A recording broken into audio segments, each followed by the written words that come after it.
using them to justify the bombardment of the medical center. Well, let's now cross live to the founder of International Networking for Humanitarian, Mohammed Hussein, now joining us here live from Gaza. A very warm welcome to you today, sir. I just want to get straight to it, if I may. Israel alleges the Indonesian hospital is above Hamas tunnels, as you and your humanitarian organization were involved in building the hospital in question. Did you ever see any evidence to support such claims?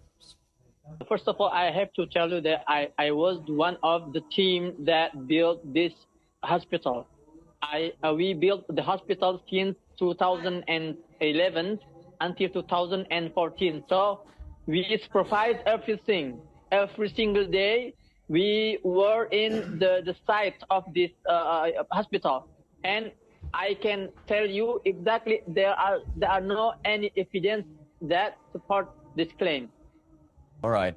What about the southern part of the Gaza Strip? Because Israeli airstrikes have been targeting the north. As you know, Netanyahu has told many Palestinians to evacuate south. But that's where schools and hospitals, as we understand, have been also being used as bomb shelters. We understand a lot of them have also been damaged in the southern parts of Gaza. I wanted to ask you, Mr. Hussein, are there any humanitarian zones left that people can seek refuge in? No. There isn't such, you called it a humanitarian zone. No, there is not safe place at all. We are in Gaza, in every area in Gaza, from north to the south. I am in the south now, but before a few minutes ago, I can hear the very big exploding near from my house, you know.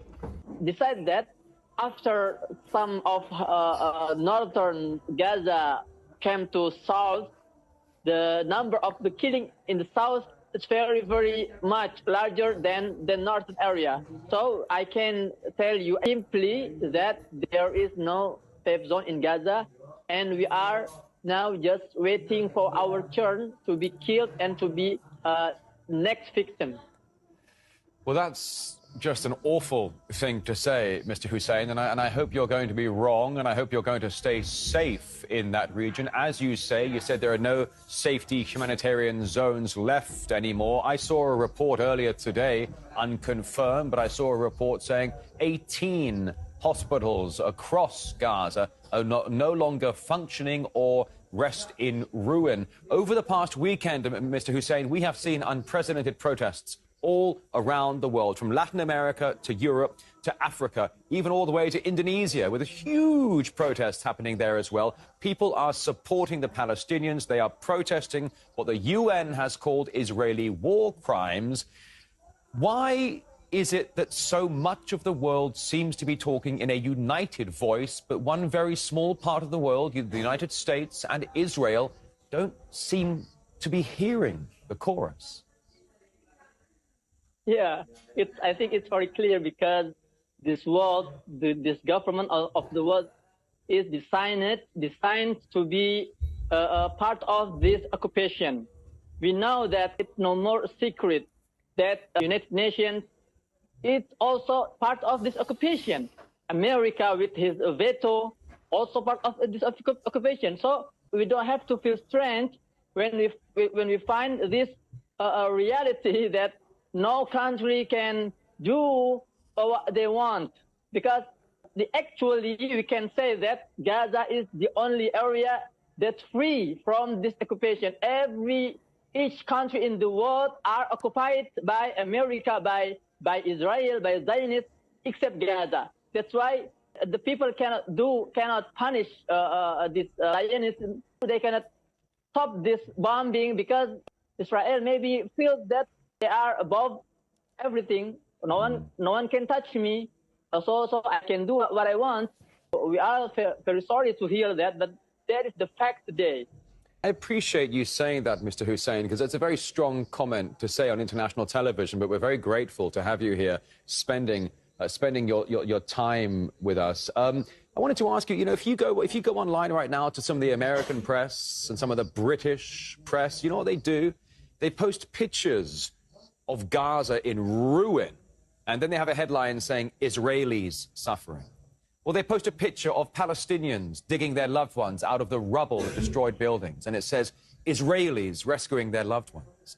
I don't understand why they're showing a picture of devastated Palestine and then with a headline, Israelis are suffering. Why? Where is objective journalism today, Mr. Hussein? Why are the European and American press sources, agencies, playing this kind of game with the narrative?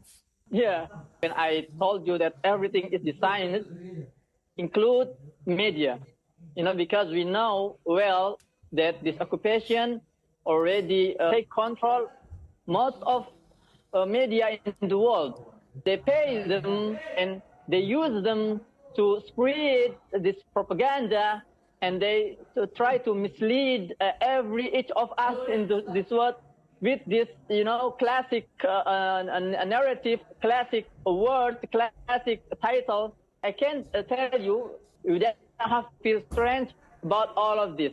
This is their game. This is their rule. This is their world. But today we have citizen journalism where everyone can see with their eyes. Everyone can say what they think. If everyone can control the media by their hands.